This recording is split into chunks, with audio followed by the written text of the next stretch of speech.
আসসালামু আলাইকুম ওরহমতুল্লাহি ওয়াবারাকাতুহু। প্রিয় বন্ধুরা, আশা করি আল্লাহ পাকের অশেষ মেহেরবানিতে আপনারা সকলে ভালো আছেন। জান্নাতের নামসমূহ। জান্নাত। আল্লাহ রাব্বুল আলামিন ইরশাদ করেন, উদখুলুল জান্নাতা বিমা কুনতুম তা'মালুন। জান্নাতে প্রবেশ করো যে আমল তোমরা করতে তার কারণে। দারুস সালাম। আল্লাহ রাব্বুল আলামিন ইরশাদ করেন, আল্লাহু ইয়াদউ ইলা দারিস সালামি ওয়া ইয়াহদি মান ইয়াশাউ ইলা সিরাতিম মুস্তাকিম। আর আল্লাহ শান্তির আবাসের দিকে আহ্বান করেন এবং যাকে ইচ্ছা হেদায়েত দেন সরল পথের দিকে। আল্লাহ রাব্বুল আলামিন আরও ইরশাদ করেন, লাহুম দারুস সালামি ইনদা রাব্বিহিম ওয়া হুয়া ওয়ালিয়্যুহুম বিমা কানু ইয়ামালুন। তাদের জন্য তাদের রবের নিকট রয়েছে শান্তির আবাস এবং তারা যে আমল করত তার কারণে তিনি তাদের অভিভাবক। যাবতীয় সকল বিপদ আপদ হতে এটি একটি শান্তি ও নিরাপত্তার ঘর। দারুল খুলদ। আল্লাহ রাব্বুল আলামিন বলেন, উদখুলুহা বিসালামিন যালিকা ইয়াউমুল খুলুদ। তোমরা তাতে শান্তির সাথে প্রবেশ করো, এটাই স্থায়িত্বের দিন। দারুল মুকামা। আল্লাহ রাব্বুল আলামিন বলেন, আল্লাযী আহাল্লানা দারাল মুকামাতি মিন ফাদলিহি লা ইয়ামাসসুনা ফিহা নাসাবা ওয়া লা ইয়ামাসসুনা ফিহা লুগুব। যিনি নিজ অনুগ্রহে আমাদেরকে স্থায়ী নিবাসে স্থান দিয়েছেন, যেখানে কোনো কষ্ট আমাদেরকে স্পর্শ করে না এবং যেখানে কোনো ক্লান্তিও আমাদেরকে স্পর্শ করে না। জান্নাতুল মাওয়া। আল্লাহ রাব্বুল আলামিন বলেন, ইনদাহা জান্নাতুল মাওয়া। যার কাছে জান্নাতুল মাওয়া অবস্থিত। জান্নাতু আদন। আল্লাহ রাব্বুল আলামিন বলেন, জান্নাতি আদনিল্লাতী ওয়াদার রাহমানু ইবাদাতু বিল গায়বি ইন্নাহু কানা ওয়া'দুহু মা'তিয়া। তার চিরস্থায়ী জান্নাত, যার ওয়াদা পরম করুণাময়, তার বান্দাদের দিয়েছেন গায়েবের সাথে। নিশ্চয় তার ওয়াদা কৃত বিষয়ে অবশ্যম্ভাবী। আল ফিরদাউস। আল্লাহ রাব্বুল আলামিন ইরশাদ করেন, ইন্নাল্লাযীনা আমানু ওয়া আমিলুস সলিহাতি কানাত লাহুম জান্নাতুল ফিরদাউসি নুজুলা। নিশ্চয়ই যারা ঈমান এনেছে এবং সৎ কাজ করেছে তাদের মেহমানদারির জন্য রয়েছে জান্নাতুল ফিরদাউস। জান্নাতুন নাঈম। আল্লাহ রাব্বুল আলামিন ইরশাদ করেন, ইন্নাল্লাযীনা আমানু ওয়া আমিলুস সলিহাতি লাহুম জান্নাতুন নাঈম। নিশ্চয় যারা ঈমান আনে ও সৎকর্ম করে তাদের জন্য রয়েছে নিয়ামতপূর্ণ জান্নাত। আল মাকামুল আমিন। আল্লাহ রাব্বুল আলামিন ইরশাদ করেন, ইন্নাল মুত্তাকিনা ফি মাকামিন আমিন। নিশ্চয় মুত্তাকিরা থাকবে নিরাপদ স্থানে। মাকিয়াদুস সিদ্দিকিন। আল্লাহ রাব্বুল আলামিন ইরশাদ করেন, ফি মাকআদিস সিদ্দিকিন ইনদা মালিকিম মুকতাদির। যথাযোগ্য আসনে সর্বশক্তিমান মহা অধিপতির নিকটে। আবু হুরায়রা রাদিয়াল্লাহু আনহু হতে বর্ণিত, রাসূল সাল্লাল্লাহু আলাইহি ওয়াসাল্লাম বলেন, আল্লাহ রাব্বুল আলামিন জান্নাত ও জাহান্নাম সৃষ্টি করার পর জিবরাইল আলাইহিস সালামকে জান্নাতে পাঠান এবং বলেন, তুমি জান্নাতের দিকে তাকাও এবং দেখো আমি জান্নাতে জান্নাতীদের জন্য কি কি তৈরি করে রেখেছি। তারপর সে জান্নাতে প্রবেশ করে এবং আল্লাহ রাব্বুল আলামিন জান্নাতীদের জন্য কি কি তৈরি করে রেখেছেন তা দেখেন। তারপর আল্লাহ রাব্বুল আলামিন ইরশাদ করেন, তুমি এখন জাহান্নামে প্রবেশ করো। তারপর সে জাহান্নামে প্রবেশ করল। আল্লাহ বললেন, দেখো আমি জাহান্নামীদের জন্য কি কি তৈরি করে রেখেছি। তারপর সে জাহান্নামের দিকে তাকিয়ে দেখে জাহান্নামের এক অংশ অপর অংশের ওপর দাপাদাপি করছে। ইমাম তাহাবী রহমতুল্লাহি আলাইহি বলেন, রাসূল সাল্লাল্লাহু আলাইহি ওয়াসাল্লাম বলেন, জান্নাত ও জাহান্নাম আল্লাহর মাখলুক, কখনো তা ধ্বংস হবে না এবং ক্ষয় হবে না।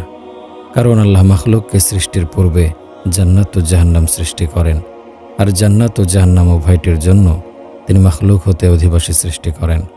যাদের তিনি জান্নাত দেবেন তা হবে তার পক্ষ হতে তাদের প্রতি অনুগ্রহ, আর যাদের তিনি জাহান্নামে দেবেন তা হবে তার প্রতি আল্লাহর পক্ষ হতে ইনসাফ। প্রত্যেকেই তার সুবিধা অনুযায়ী আমল করবে এবং তাকে যে জন্য সৃষ্টি করা হয়েছে সেদিকে ধাবিত হবে, আর ভালো মন্দ বান্দার উপর নির্ধারিত। আল্লাহ রাব্বুল আলামিন বলেন, কাল্লা ইন্না কিতাবাল আবরারি লাফি ইল্লিয়্যিন ওমা আদরাকা মা ইল্লিয়ুন, কখনো নয়। নিশ্চয় নেককার লোকদের আমলনামা থাকবে ইল্লিনে। কিসে তোমাকে জানাবে ইল্লিন কি? আব্দুল্লাহ ইবনে আব্বাস রাদিয়াল্লাহু আনহু বলেন, ইল্লিন অর্থ জান্নাত অথবা সপ্তম আকাশে আরশের নিচে অবস্থিত একটি স্থান। ইমাম ইবনু কাসির রহমতুল্লাহি আলাই আয়াতের ব্যাখ্যায় বলেন, ইল্লিন শব্দটি উলু শব্দ হতে নির্গত। যখন কোনো বস্তু উপরে অবস্থান করে তখন তার মর্যাদা বৃদ্ধি পায় এবং তার মহত্ব বাড়তে থাকে। এ কারণেই আল্লাহ রাব্বুল আলামিন তার বড়ত্ব ও মহত্ব বর্ণনা করতে গিয়ে বলেন, ওমা আদরাকা মা ইল্লিয়ুন, কিসে তোমাকে জানাবে ইল্লিয়ুন কি? ইমাম ইবনে কাসির রহমতুল্লাহি আলাই আল্লাহর বাণী, অফিস সামা রিজকুকুম ওয়া মা তুআদুন, আকাশে রয়েছে তোমাদের রিজিক ও প্রতিশ্রুত সবকিছু। এর তাফসিরে বলেন, এখানে তোমাদের রিজিক অর্থ বৃষ্টি, আর তোমাদের যা প্রতিশ্রুতি দেয়া হয়েছে তার অর্থ হলো জান্নাত।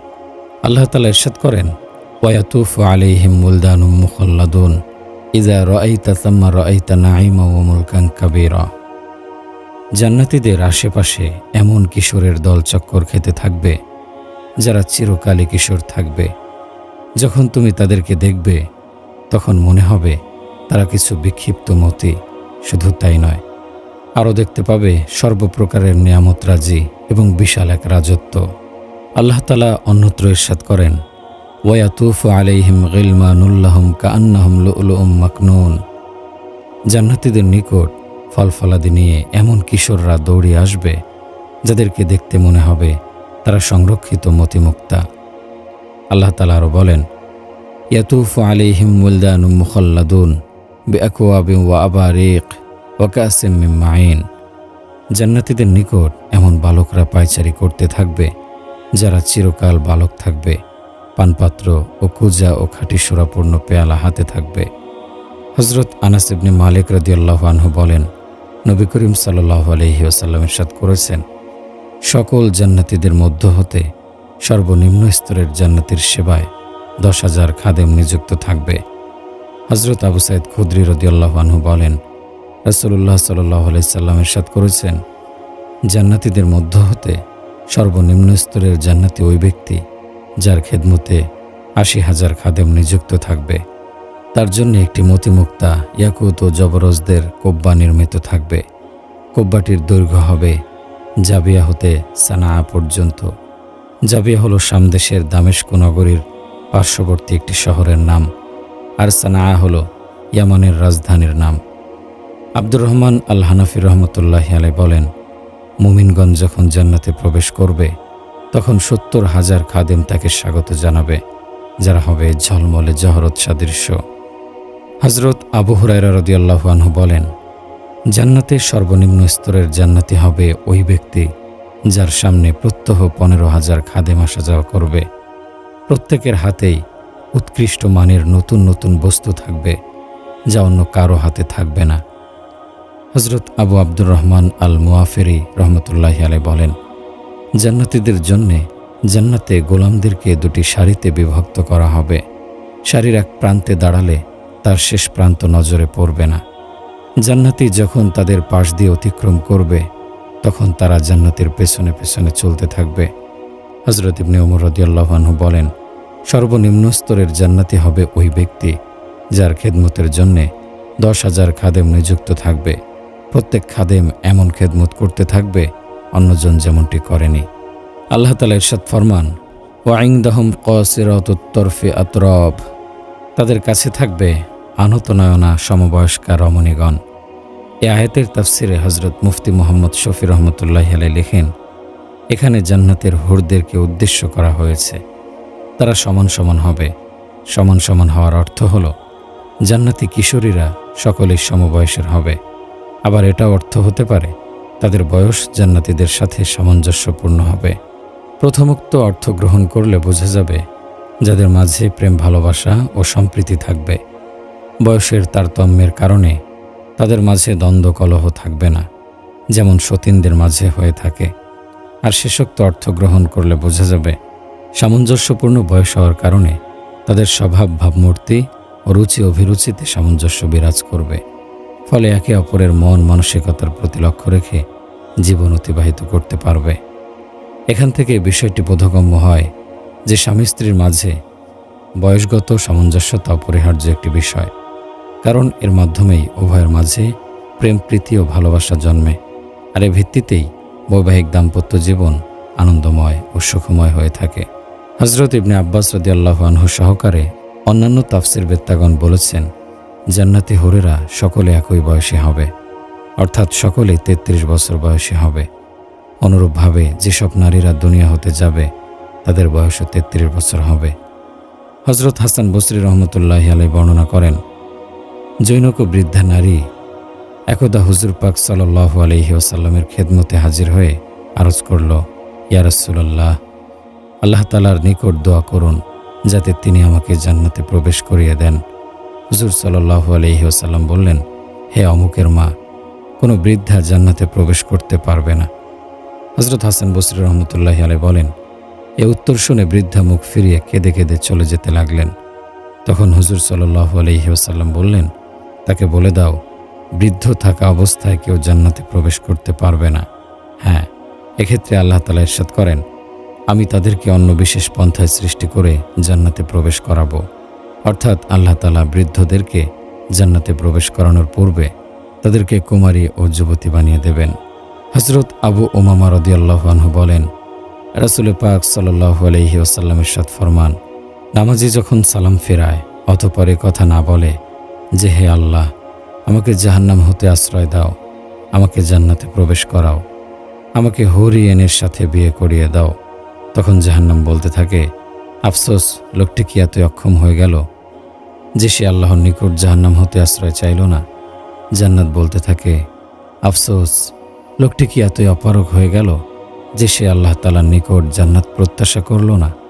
হুরগণ বলতে থাকে, আফসোস, লোকটি কি এতই অক্ষম হয়ে গেল যে সে আল্লাহ তাআলার নিকটে প্রার্থনা করল, যে সে আল্লাহ তাআলার নিকট এই প্রার্থনা করবে যে হে আল্লাহ, আমাকে হুরদের সাথে বিয়ে করিয়ে দাও।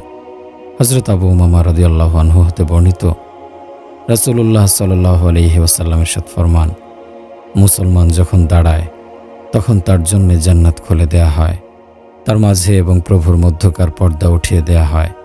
হুরেরা তার দিকে মুখ করে বসে থাকে যতক্ষণ পর্যন্ত সে কোনো থুতু নিক্ষেপ না করে এবং নাকের শ্লেষ্মা ত্যাগ না করে।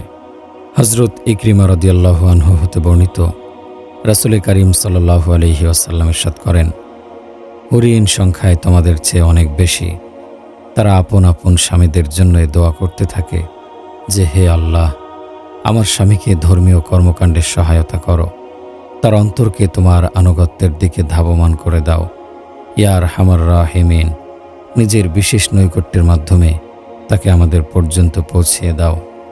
হযরত আব্দুল্লাহ ইবনে মাসউদ রাদিয়াল্লাহু আনহু থেকে বর্ণিত, রাসূলুল্লাহ সাল্লাল্লাহু আলাইহি ওয়াসাল্লাম বলেছেন, আমি অবশ্যই চিনি জাহান্নাম থেকে মুক্তি লাভকারী সর্বশেষ জাহান্নামী ও জান্নাতে প্রবেশকারী সর্বশেষ জান্নাতীকে। জৈনক ব্যক্তি হামাগুড়ি দিয়ে জাহান্নাম থেকে বের হবে। আল্লাহ তাআলা তাকে বলবেন, যাও জান্নাতে প্রবেশ করো। সে জান্নাতে আসবে, তাকে ধারণা দেয়া হবে জান্নাত পূর্ণ। সে ফিরে এসে বলবে, হে আমার রব, আমি তো পূর্ণ পেয়েছি। অতঃপর আল্লাহ তাআলা তাকে বলবেন, যাও জান্নাতে প্রবেশ করো, তোমার জন্য দুনিয়ার সমান ও তার 10 গুণ জান্নাত রয়েছে, অথবা তোমার জন্য দুনিয়ার 10 গুণ জান্নাত রয়েছে। তিনি বলেন, সে বলবে, হে আমার রব, আপনি আমার সাথে মশকরা করছেন অথবা আমাকে নিয়ে হাসছেন, অথচ আপনি বাদশাহ। তিনি বলেন, আমি রাসূলুল্লাহ সাল্লাল্লাহু আলাইহি সাল্লামকে দেখেছি হাসতে, তার মাড়ির দাঁত পর্যন্ত বের হয়েছিল। তিনি বলেন, তখন বলা হতো, এ হচ্ছে মর্যাদার বিবেচনায় সবচেয়ে নিম্ন জান্নাত। হযরত আব্দুল্লাহ ইবনে মাসউদ রাদিয়াল্লাহু আনহু থেকে বর্ণিত, রাসূলুল্লাহ সাল্লাল্লাহু আলাইহি ওয়াসাল্লাম বলেছেন, সর্বশেষ জান্নাতে প্রবেশ করবে এমন ব্যক্তি যে একবার চলবে, একবার হোঁচট খাবে, একবার আগুন তাকে ঝলসে দেবে, যখন সে তা অতিক্রম করবে তার দিকে ফিরে তাকাবে, অতঃপর বলবে, বরকতময় সে সত্তা যিনি আমাকে তোমার থেকে নাজাত দিয়েছেন। নিশ্চয়ই আল্লাহ আমাকে এমন বস্তু দান করেছেন যা পূর্বাপর কাউকে দান করেননি। অতঃপর তার জন্য একটি গাছ জাহির করা হবে। সে বলবে, হে আমার রব, আমাকে এই গাছের নিকটবর্তী করুন, যেন তার ছায়া গ্রহণ করতে পারি ও তার পানি পান করতে পারি। আল্লাহ তাআলা বলবেন, হে আদম সন্তান, যদি আমি তোমাকে এটা দান করি, হয়তো আবারও অন্য কিছু চাইবে। ফলে সে তাকে ওয়াদা দেবে যে অন্য কিছু চাইব না। তার রব তাকে ছাড় দেবেন, কারণ সে দেখবে যার ওপর তার ধৈর্য নেই।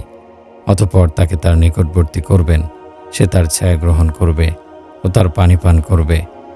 অতঃপর তার সামনে জাহির করা হবে একটি গাছ জান্নাতের দরজার মুখে, যা পূর্বের দুটি গাছ থেকে অধিক সুন্দর। সে বলবে, হে আমার রব, আমাকে এই গাছের নিকটবর্তী করুন, আমি তার ছায়া গ্রহণ করব ও তার পানি পান করব, এছাড়া কিছু চাইব না।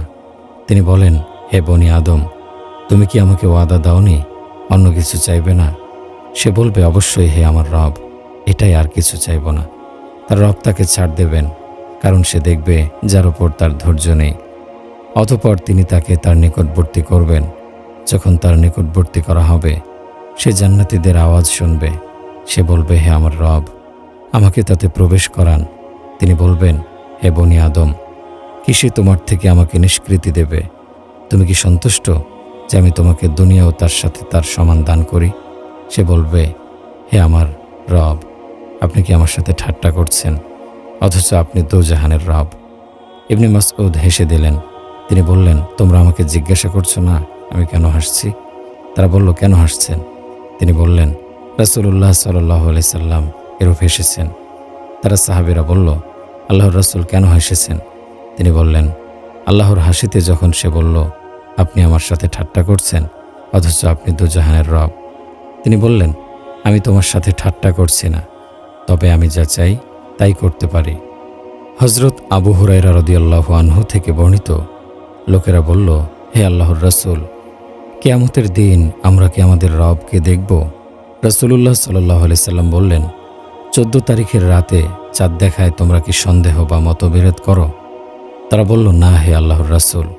তিনি বললেন, তোমরা আল্লাহকে সেভাবে স্পষ্ট দেখবে। কিয়ামতের দিন আল্লাহ সকল মানুষকে জমা করে বলবেন, যে যে বস্তুর ইবাদত করত সে যেন তার পিছু নেয়। ফলে যে সূর্যের ইবাদত করত সে সূর্যের অনুগামী হবে, যে চাঁদের ইবাদত করত সে চাঁদের অনুগামী হবে, যে তাগুতের ইবাদত করত সে তাগুতের অনুগামী হবে। শুধু এ উম্মত অবশিষ্ট থাকবে, তাতে থাকবে তার সুপারিশকারীগণ অথবা তার মুনাফিকরা। বর্ণনাকারী ইব্রাহিম সন্দেহ পোষণ করেছেন, এখানে রাসূলুল্লাহ সাল্লাল্লাহু আলাইহি সাল্লাম সুপারিশকারীগণ অথবা মুনাফিকরা এই দুইয়ের কোনো শব্দটি ব্যবহার করেছেন। এ ব্যাপারে হাদিসের এক বর্ণনাকারী সন্দেহ করেছেন, মূল হাদিস নয়। অতঃপর তাদের নিকট আল্লাহ এসে বলবেন, আমি তোমাদের রব। তারা বলবে, আমরা এখানে অবস্থান করছি যতক্ষণ না আমাদের রব আমাদের নিকট আসেন। যখন আমাদের রব আসবেন আমরা তাকে চিনব। ফলে আল্লাহ সে রূপে তাদের নিকট আসবেন যে রূপে তারা তাকে চেনে। অতঃপর তিনি বলবেন, আমি তোমাদের রব। তারা বলবে, আপনি আমাদের রব। অতঃপর তারা তার অনুগামী হবে। আর জাহান্নামের পৃষ্ঠদেশে পুলসিরাত কায়েম করা হবে। আমি এবং আমার উম্মত সর্বপ্রথম তা অতিক্রম করব। সেদিন রাসূলগণ ব্যতীত কেউ কথা বলবে না। সেদিন রাসূলগণের বাণী হবে, আল্লাহুম্মা সাল্লিম সাল্লিম। জাহান্নামে রয়েছে সাদানের কাঁটার ন্যায় হোক। তোমরা সাদান দেখেছ? তারা বলল, হ্যাঁ হে আল্লাহর রাসূল। তিনি বললেন, তা সাদানের কাঁটার ন্যায়, তবে তার বিশালত্বের পরিমাণ আল্লাহ ব্যতীত কেউ জানে না। সে মানুষদেরকে তাদের আমল অনুযায়ী ছো মেরে নিয়ে নেবে। তাদেরকেও ধ্বংসপ্রাপ্ত নিজ আমলের কারণে জাহান্নামের শুরুতে রয়ে গেছে। তাদেরকেও টুকরো হয়ে জাহান্নামে নিক্ষিপ্ত অথবা সাজাপ্রাপ্ত অথবা তার অনুরূপ। অতঃপর তিনি জাহির হবেন। অবশেষে যখন বান্দাদের ফয়সালা থেকে ফারেগ হবেন ও জাহান্নামীদের থেকে নিজ রহমতে যাকে ইচ্ছা বের করার ইচ্ছা করবেন, ফেরেশতাদের নির্দেশ দেবেন যে জাহান্নাম থেকে বের করো। আল্লাহর সাথে যে কোনো বস্তু শরীক করত না, যাদের ওপর আল্লাহর রহমত করার ইচ্ছা করেছেন এবং যারা সাক্ষী দেয় যে আল্লাহ ব্যতীত কোনো ইলাহ নেই, তারা জাহান্নামে তাদের সিজদার আলামত দ্বারা চিনবে। আগুন বনি আদমকে সিজদার জায়গা ব্যতীত খেয়ে ফেলবে। সিজদার জায়গা ভক্ষণ করা জাহান্নামের ওপর আল্লাহ হারাম করে দিয়েছেন। তারা জাহান্নাম থেকে বের হবে এমত অবস্থায় যে পুড়ে গেছে। তাদের ওপর সঞ্জীবনী পানি ঢালা হবে, ফলে তারা গজিয়ে উঠবে যেমন গজিয়ে ওঠে প্রবাহিত পানির সাথে আসা উর্বর মাটিতে শস্যের চারা। অতঃপর আল্লাহ তাআলা বান্দাদের ফয়সালা থেকে ফারেক হবেন। অবশেষে শুধু এক ব্যক্তি জাহান্নামের উপর তার চেহারা দিয়ে অগ্রসর হয়ে থাকবে। সেই জান্নাতে প্রবেশকারী সর্বশেষ জান্নাতি। সে বলবে, হে আমার রব, আমার চেহারা জাহান্নাম থেকে ঘুরিয়ে দিন, কারণ সে আমার চেহারা বিষাক্ত করে দিয়েছে, তার লেলিহান আমাকে জ্বালিয়ে দিয়েছে। অতঃপর সে আল্লাহর নিকট দোয়া করবে। আল্লাহ যেভাবে তার দোয়া করা পছন্দ করেন। অতঃপর আল্লাহ বলবেন, এমন হবে না তো যদি তোমাকে তা দান করি, তুমি আমার নিকট অন্য কিছু চাইবে? সে বলবে, না, তোমার ইজ্জতের কসম, এছাড়া আপনার নিকট কিছু চাইব না। সে তার রবকে যা ইচ্ছা ওয়াদা ও অঙ্গীকার দেবে, ফলে আল্লাহ তার চেহারা জাহান্নাম থেকে ঘুরিয়ে দেবেন। অতঃপর সে যখন জান্নাতের দিকে মুখ করবে ও তা দেখবে, চুপ থাকবে আল্লাহ যতক্ষণ তার চুপ থাকা চান। অতঃপর বলবে, হে আমার রব, আমাকে জান্নাতের দরজা পর্যন্ত অগ্রসর করুন। আল্লাহ তাকে বলবেন, তুমি কি আমাকে তোমার ওয়াদা ও অঙ্গীকার দাওনি যে আমি তোমাকে যা দিয়েছি তাছাড়া অন্য কিছু আমার নিকট কখনো চাইবে না? হে বনি আদম, সর্বনাশ তোমার, তুমি খুব ওয়াদা ভঙ্গকারী। সে বলবে, হে আমার রব, এবং আল্লাহকে ডাকবে। অবশেষে আল্লাহ বলবেন, এমন হবে না তো যদি তা দেই অপর বস্তু তুমি চাইবে? সে বলবে, না, তোমার ইজ্জতের কসম, তাছাড়া কিছু চাইব না। এবং যত ইচ্ছা ওয়াদা ও অঙ্গীকার প্রদান করবে, ফলে আল্লাহ তাকে জান্নাতের দরজার নিকটবর্তী করবেন। যখন সে জান্নাতের দরজার নিকট দাঁড়াবে, তার জন্য জান্নাত উন্মুক্ত হবে। সে তার নিয়ামত ও আনন্দ দেখবে। অতঃপর চুপ থাকবে আল্লাহ যতক্ষণ তার চুপ থাকা চান। অতঃপর বলবে, হে আমার রব, আমাকে জান্নাতে প্রবেশ করান। আল্লাহ বলবেন, তুমি কি ওয়াদা ও অঙ্গীকার দাওনি আমি যা দিয়েছি তাছাড়া কিছু চাইবে না? তিনি বলবেন, হে বনি আদম, সর্বনাশ তোমার, তুমি খুব ওয়াদা ভঙ্গকারী। সে বলবে, হে আমার রব, আমি তোমার হতভাগা মাখলুক হতে চাই না। সে ডাকতে থাকবে। অবশেষে তার কারণে আল্লাহ হাসবেন। যখন হাসবেন তাকে বলবেন, জান্নাতে প্রবেশ করো। যখন সে তাতে প্রবেশ করবে, আল্লাহ তাকে বলবেন, চাও। সে তার নিকট চাইবে ও প্রার্থনা করবে। এমনকি আল্লাহ তাকে স্মরণ করিয়ে দেবেন এটা ওটা। অবশেষে যখন তার আশা শেষ হয়ে যাবে, আল্লাহ বলবেন, এগুলো তোমার জন্য এবং এর অনুরূপও তার সাথে। আতা ইবনে ইয়াজিদ বলেন, আবু সাঈদ খুদরি আবু হুরায়রার সাথেই ছিল।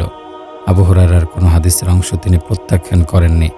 অবশেষে যখন আবু হুরায়রা বললেন, আল্লাহ তাআলা বলেছেন, এগুলো তোমার জন্য এবং এর সমানের সাথে, আবু সাঈদ খুদরি বললেন, এবং তার সাথে তার 10 গুণ, হে আবু হুরায়রা।